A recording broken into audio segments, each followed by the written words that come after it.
Frank Church River of No Return Wilderness, a large piece of mountain paradise located right in the middle of Idaho.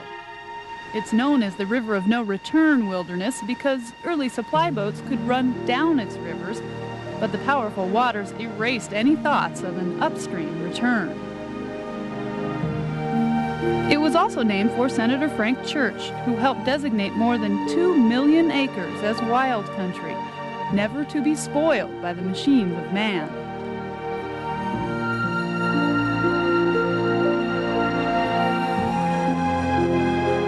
Large herds of elk, 20 and 30 strong, are a regular sight here. They roam through miles of high country and thrive on tall, plentiful grasses. The herds protected by big, powerful bulls. It's these bulls, 5 points, 6 points, even 7 points, that lure hunters from across the country into an unforgiving wilderness of rugged terrain.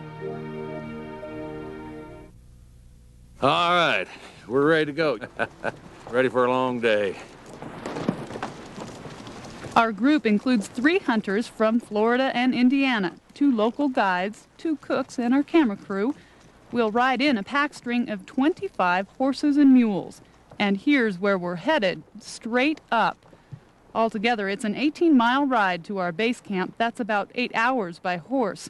We learn right away the riding is not easy. Well, it's a tough ride, but you know, the whole reason we do this is we want to get away from people. And in the 8 years I've been here, I've never seen another human being once I've gotten back here. The riding's tough, but if it wasn't tough, then other people would be around. The ride in is a lot of riding, a lot of walking. You ride uphill, walk downhill. The country is unique. It's difficult to get to. You need to ride horses and walk a great deal, and I think just the walk in prepares you for the environment, what you will see. But it's not a trip for somebody who is used to city life and nothing else. On top, we can see for miles. These are the Salmon River Mountains. Their snow-capped peaks reach heights above 8,000 feet. The rise in altitude brings with it a chilling change in the weather. Well, it snows every year out here. It seems like we get snow about every day. As we push on through the whiteness, our string takes on the look of a history book scene. The horses, the scenery, and the silently falling snow combine to transport us backwards in time. You have a realization of what pioneers and people who settled the West had to go through just by looking at the country and riding horses, not having any motorized conveniences. The fact that it's a wilderness area actually adds a lot to the feeling. Since there's no motorized vehicles, you can't mountain bike in here, and you can't even use chainsaws to cut wood. It takes you back in time to the 1800s, 1900s. It's just beautiful. The snow finally lets up when we get within sight of our base camp. The Cradle Creek camp is just below the saddle on the other side of that ridge. There, canvas wall tents with wood stoves and comfortable cots wait to soothe our tired bodies. You're kind of tired by the time you get here. You know, about the only thing you can do is have dinner and be ready to go the next morning. So we call it a night and dream dreams of big bull elk well within sight. We got a whole mountainside covered with elk, and at least 6 bulls, one of which is a giant bull. The biggest one I've ever seen out here in 8 years. But I don't know if we can get to them without spooking them. The ridge above base camp offers an unobstructed view across the valley at a winter feeding grounds for elk. How many do you count over there? In that left-hand canyon, I can see 1, 2, 3, 4, 5, 6, 7, 8, 9, 10, 11, 12. To the untrained eye, this looks like a barren mountainside with only a few black specks against the white snow. But these trained hunters see a spectacular sight. See, you look right in that clearing, there's a whole bunch of elk. A herd of 30 to 40 elk milling around the mountainside. And almost everywhere you look in this whole mountainside is elk, and that's the problem. See, the ones you're looking at now are 5 bulls, but in order to get to them, we got to be able to sneak up on them. A high-powered telescope helps the outfitters zero in on the ant-sized black dots. They discover a handful of 5-point bulls and one king-size 6-point. I see pretty good length on at times, but he's behind so many trees that I couldn't get a read on him yet. I think he's bigger than any of them others for sure. It's got to be wider than this. Yeah. We've killed 5 or 6 of those in my lifetime, but boy, they're hard to come by. While the hunters discuss their prospects, a change quietly takes place.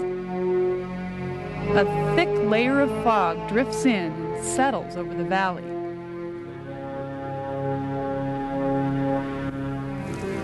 Now it's a waiting game. Yeah, we're going to have with to the wait until the fog. fog lifts. Nothing you can do before that. Geez, it'd be lousy to work that hard to get up there and then be sitting there in the fog all day and have to waste it, you know. Maybe spook them, not even know you did it, because you can't see where they are. You know, you have to be able to look down and look someplace, see where they are, keep track of them, keep trees in front of you, you know, or rocks or terrain bends in order to get down in shooting range. So with the valley all socked in, the hunt will have to wait. And I was so looking forward to climbing that mountain. oh, Michael, I just don't know how you can deny yourself that. Look around, we didn't see him. At dinner, the hunters relax and lay plans for tomorrow. Tomorrow, we're going to go back up to the top of the hill.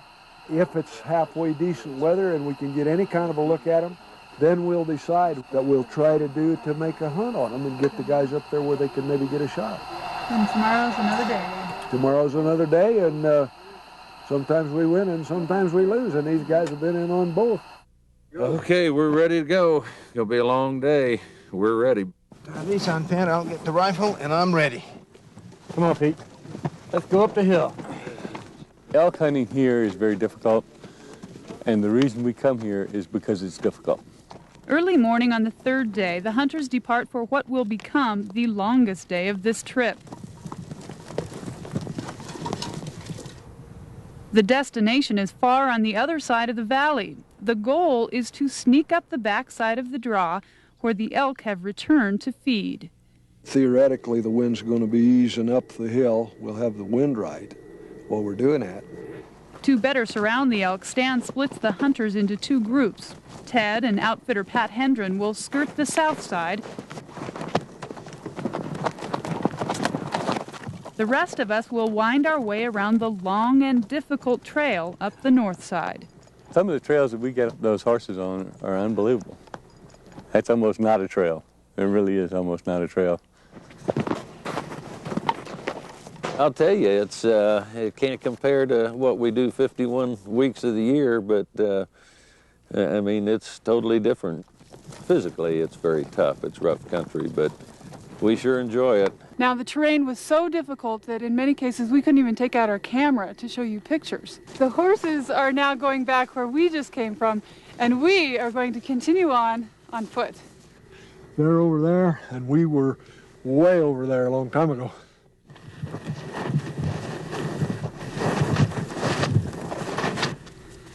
You have to be as absolutely quiet as you can because they can hear any noise that you might make. So you've got to keep your eyes on them and know where they are at all times.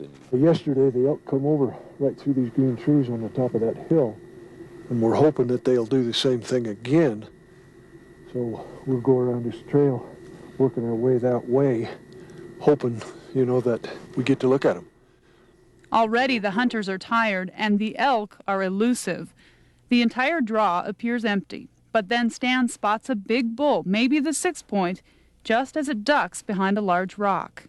You know the elk is there, and you're really excited, and the adrenaline's pumping, and you're really all pumped up, and you're trying to find it, and you're trying to figure out where they're going to go. And that's what Stan Potts does better than anybody. He knows elk better than anybody I've ever seen, and he can figure out where they're going to go. All kind of elk beds right in front of us.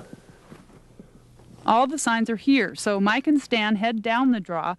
Him and I'll keep working down these black trees toward where the bull is. While the rest of us watch and wait. Right there is where he came down. Right there. Yeah. should have come right out here. Didn't. It didn't come up either, so he must be down.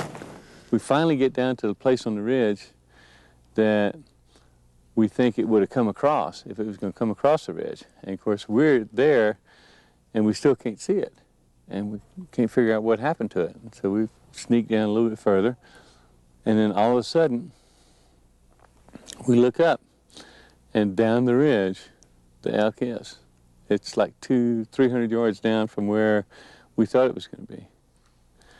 And that's when we snuck up and snuck around and found a tree to where we could watch it from. You think I can get through that opening? All right, there I can't. I can't get quiet. And I can't see him now. The elk disappears in a stand of dead trees, but just when they thought they've lost it for good, the elk makes one last appearance. We had a great shot, and Stanley does a great job. It's been a long time getting here. It's real tiring. But you know what? I'm not tired anymore. It's great. It's really an amazing feeling. You go out, you do it, and it makes it all worthwhile. Mike is the only successful hunter today, but the thrill of the chase in this rough and rugged wilderness is what all the hunters see as the ultimate reward. During the year, I frequently think about how nice it is over here, how nice it is in the wilderness, and how nice it would be to come back. It's too much fun out here and too many incredible views, and it's something we'll come back and do year after year. It's a wonderful escape. It's a wonderful escape from everything I do every day.